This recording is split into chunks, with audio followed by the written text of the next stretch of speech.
Verbo presente. Es decir, vamos a hablar con presente y pasado. Verbe présent. Nous pourrons parler des verbes présents et verbes passés. Premier partie ça, c'est verbe présent. Et si je t'ai mentionné, m'a dit quiero cantar una linda canción. Quiero cantar una linda canción. Eso está en presente, ¿verdad? En créole, moi voulais chanter une belle chanson. Moi voulais chanter une belle chanson. Ça c'est présent. N'a parlé dans présent là qu'on y a n'a parti ça. Donc prends sens ou bien, gardez bien j'en nous écrit, étendez bien j'en nous mentionné moyo. En espagnol ou en créole. Toma su tiempo y vea la letra como se escribe y como se menciona para que no pierde nada. Quiero cantar una linda canción. ¿Verdad? Quiero cantar una linda canción en español. Sin embargo, en créole, moi voulais chanter une belle chanson. Moi voulais chanter une belle chanson. Ahora, para quien quiere cantar la canción? Kounia, pour qui moun ou voulez chanter belle chanson ça? Nous pourrons suivre pour nous na partie DA. Pour qui moun chanson ça ou pourrons chanter pour qui est soit chanter? À nous suivre. Dediqué esa canción para mi novia. Dediqué esa canción para mi novia. Moi dédié chanson ça pour ménage moi. Moi dédié chanson ça pour ménage moi. Estamos en presente todavía, ¿verdad? Nous toujours na même présent toujours. Dediqué esa canción para mi novia. Moi dédié chanson ça pour ménage moi. C'est ça? Et Kounia nous pourrons le déplacer dans l'autre partie. Ahora vamos a continuar con otra parte. Ahora vamos a presentarlo en pasado, en verbo pasado, ¿verdad? Kounia nous pourrons présenter en verbe passé. Yo quería cantar una linda canción a mi novia. Yo quería cantar una linda canción a mi novia. Moi te voulais chanter une belle chanson pour ménage moi. Moi te voulais chanter une belle chanson pour ménage moi.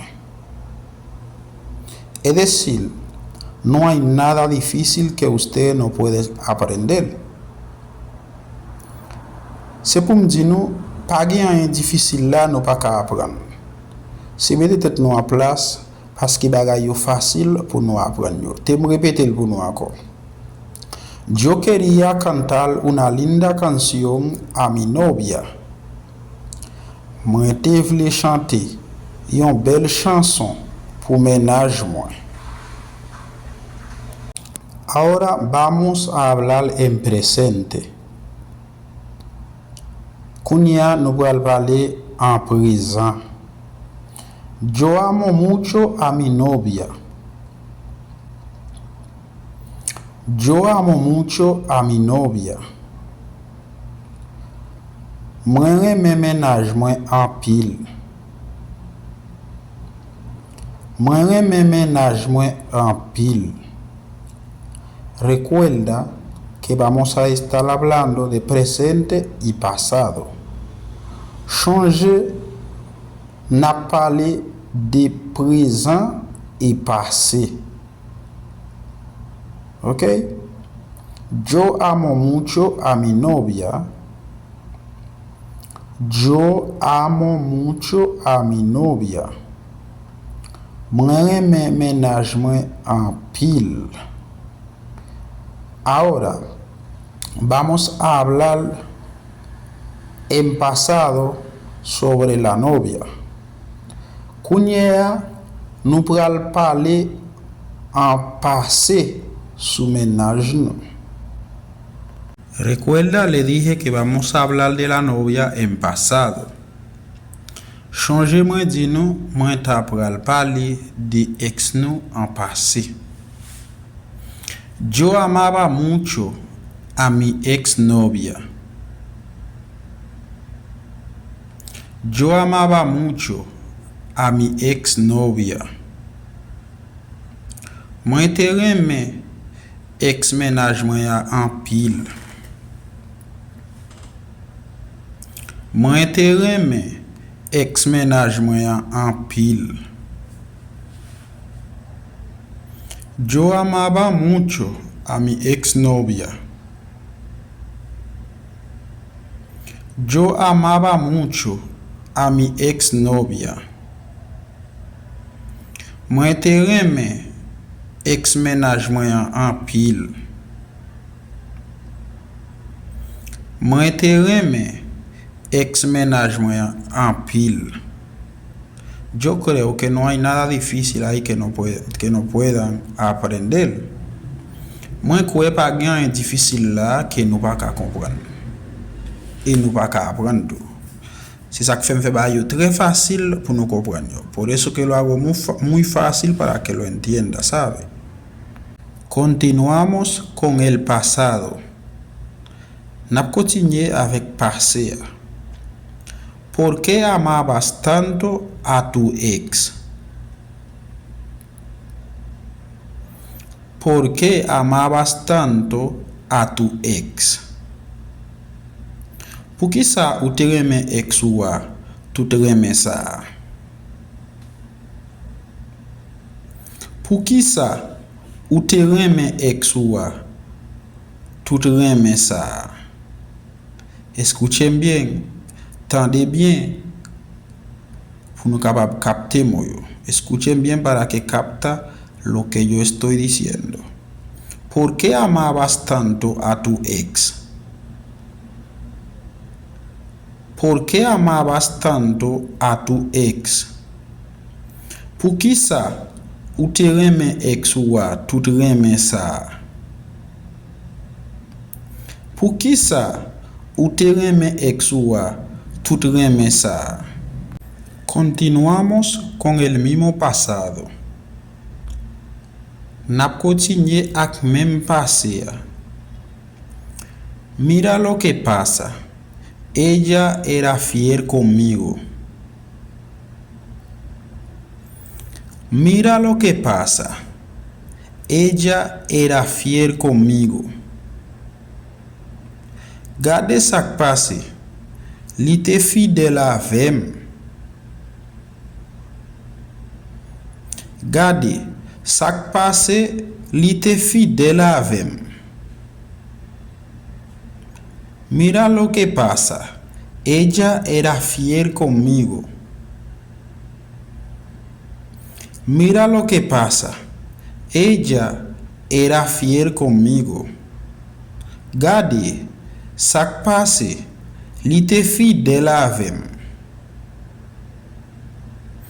Gade, sak pase, li te fidèle avem. Mi pregunta para ti. Mi pregunta para ti. Question pour.